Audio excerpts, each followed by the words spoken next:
I gave up my dreams for the woman I loved, but was it worth losing myself? The light is perfect in this room right now, hitting the polished wood floor just so, and everything looks beautiful, orderly, and expensive. It's the kind of life people dream of, the kind of stability I sacrificed everything for. Yet, when I look out the window at the perfectly manicured lawn, I don't see my home, I see a gilded cage. I'm Liam, 34, and years ago, I gave up the raw, vibrant future I was meant to have for the woman I loved, and I'm only now facing the devastating truth. I saved the relationship but completely lost myself. Before her, before this house, before the suit I wear every day, I was defined by grit and dust. My camera was an extension of my soul, and my only ambition was to capture the wild, untamed corners of the world. I wasn't interested in comfort or permanence. I craved the next horizon, the next impossible shot. My dream was clear, blindingly bright, a career as a traveling nature photographer and documentary filmmaker. I lived simply, saving every dime for equipment and travel permits. My life existed in carefully researched itineraries and weatherproof bags. That was me, that was the core of my identity. The stakes became monumentally high when I was 26. I had just secured a highly competitive grant and a fellowship to join a major 2-year expedition, first to the Amazon rainforest to document indigenous wildlife conservation efforts, and then to Antarctica for a climate change series. It was the Everest of my professional aspirations. It was the moment I would transition from amateur passion to professional purpose. The ship was set to sail in 3 months. Then I met Maya. She was 28, a rising star in corporate finance, impeccably dressed, intensely driven, and possessed of a luminous smile that could melt the polar ice caps I was preparing to film. Our meeting was pure chance at a friend's rooftop party, but the connection was instant, fierce, and undeniable. She was everything my life lacked: order, warmth, and a comforting sense of grounding. For the first few months, our relationship was a beautiful paradox. We were two worlds colliding, and the friction generated exhilarating heat. She loved hearing my tales of remote jungles and perilous mountain climbs. I was mesmerized by her sophisticated, stable world of quarterly reports and city views. We lived in the urgent, breathless space between two people who knew their time together was limited, yet desperate to maximize every moment. When the time for my departure loomed, just 6 weeks away, the reality of my 2-year absence became a crushing weight. Maya grew quiet. Her easy laughter disappeared. She told me, with the kind of heartbreaking certainty that only comes from deep truth, that she couldn't wait 2 years. She explained that her job, her career, her entire life trajectory, was tethered to this city. But the corporate grind, the endless meetings about stock photos and brand guidelines, left me mentally exhausted. Weekends were spent recovering, not chasing light. We got engaged at 28 and married at 29. The wedding was everything Maya wanted. Elegant, large, and rooted firmly in this city. Standing at the altar, looking into her radiant face, I genuinely believed the trade had been worth it. My best friend, Tom, 34, gave a toast praising my commitment and stability, the traits I had always scorned but now wore like a forced uniform. But as the months turned into years, the reality of my compromise began to corrode my spirit. The job was dull, repetitive, and creatively stagnant. I spent my days editing other people's mediocre travel photos. The irony was a cruel daily punch to the gut. I was looking at the world I abandoned through a computer screen, a gatekeeper to adventure I was forbidden to take. I started to change subtly. My once lean frame softened. My spontaneous humor gave way to a quiet, often melancholic reserve. I stopped reading travel guides and started reading financial planning blogs. I became adept at navigating the city's corporate landscape, something the old me would have mocked. Maya, meanwhile, thrived. Her career soared. She became a partner at her firm, handling complex deals, filling our evenings with stories of professional triumphs. She was building her empire, and I was the steadfast, supportive rock that anchored her. And that was the problem. I was an anchor, not a ship. I started to miss the physical feeling of my old life. The ache of a heavy backpack after a long trek, the chill of a high-altitude wind, the sweet exhaustion of a 12-hour shoot. The desk job felt like a continuous, low-grade fever, slowly draining my vitality. I would often catch myself looking at my reflection in the polished elevator doors at work. I saw a man in a perfectly tailored suit, a man with a steady paycheck and a beautiful wife. But the eyes looking back at me were dull, tired, and devoid of the fierce spark that once defined me. I had successfully integrated into Maya's world, but in doing so, I felt like I had become a supporting character in my own life story. The biggest betrayal wasn't Maya's, it was my own. I convinced myself that my dream was childish, selfish, incompatible with true adult love. But every time a new expedition was announced, or a colleague from my past won an award, a sharp, searing jealousy would cut through my complacency. One rainy Saturday, when I was 31, the dam broke. Maya was away at a client dinner, and I finally decided to retrieve my old photography gear from the storage unit. The smell of the leather and the familiar weight of the camera body in my hands hit me with the force of a physical memory. It wasn't just equipment, it was the physical manifestation of my lost self. I opened the backpack and found the notebooks I'd kept, pages filled with detailed plans for the Amazon trip, sketches of bird species, notes on light refraction, indigenous guides' contacts, and passionate, idealistic prose about the importance of telling those stories. Reading those words, written by the Liam who was about to embark on the biggest adventure of his life, was like reading the diary of a dead man. I realized I hadn't just sacrificed a career, I had sacrificed my true nature. I had traded the thrill of self-actualization for the comfort of companionship. The perfect life we built belonged entirely to Maya. The perfect home was designed around her needs, the social life revolved around her colleagues, and the financial security was rooted in her success.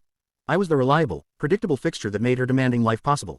I was not Liam, I was Mr. Maya. I tried to resurrect the passion. I bought new lenses. I planned a trip to the nearby national park. But when I got there, the spark was gone. I looked at the familiar trees, the gentle streams, and felt nothing but the anxious need to get home and check my work email.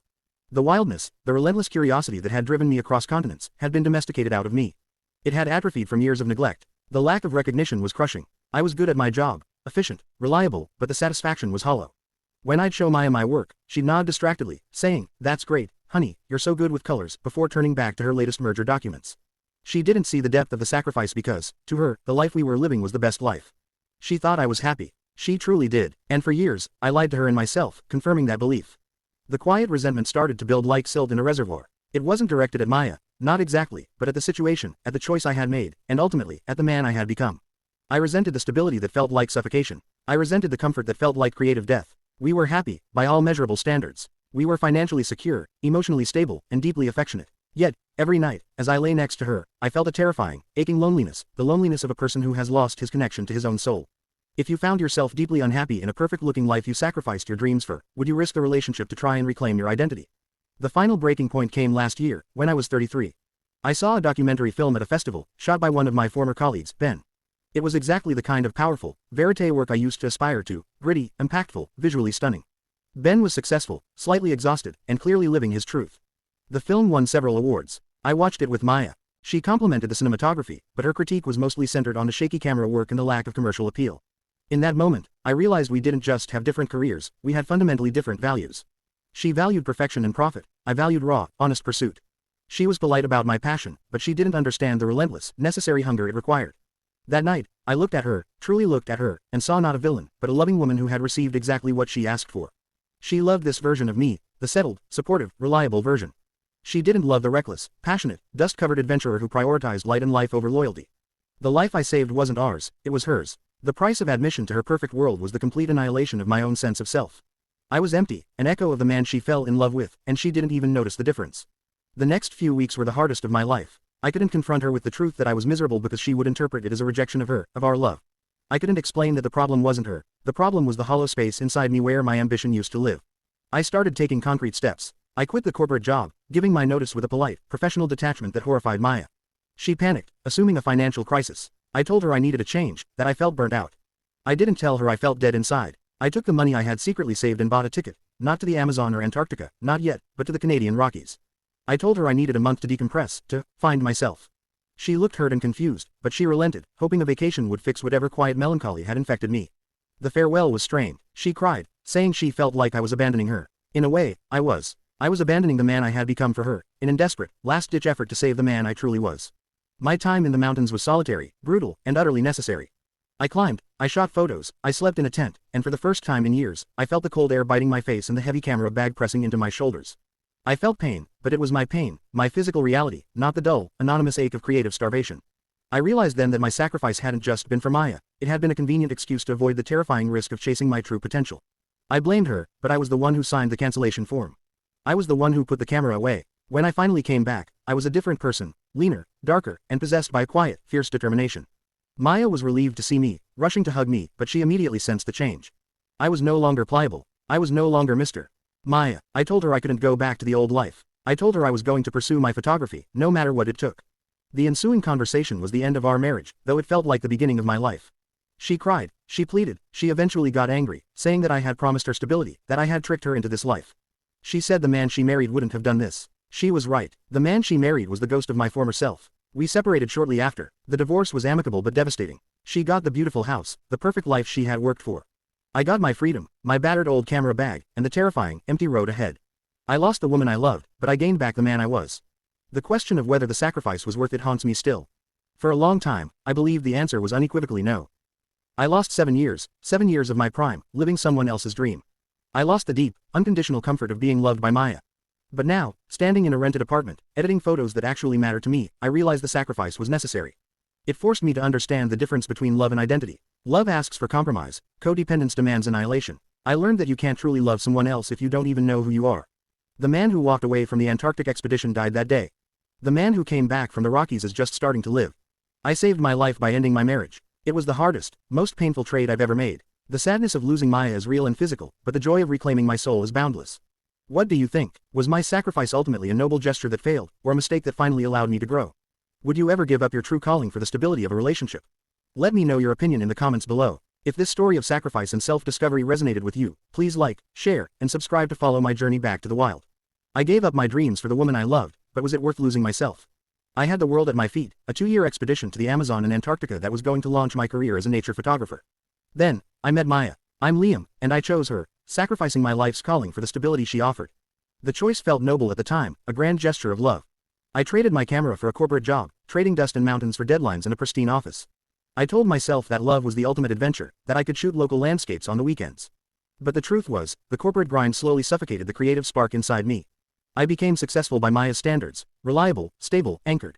Yet, every day, I felt the vital, adventurous part of me dying a slow death. I was living a comfortable life that perfectly suited my wife, but I was just an empty supporting character in my own life story. The man who traded the Amazon for a 45-minute commute was barely recognizable to the man who had dreamt of documenting the wildest corners of the globe. I carried this quiet, aching resentment for years, realizing the life I saved wasn't ours, it was hers. What do you do when the perfect life you built feels like a beautiful, gilded cage? The quiet desperation finally led me to take a terrifying risk to reclaim my identity. You need to hear the full story of what I sacrificed and the painful choice I had to make to save myself. Click the video below to know the full story.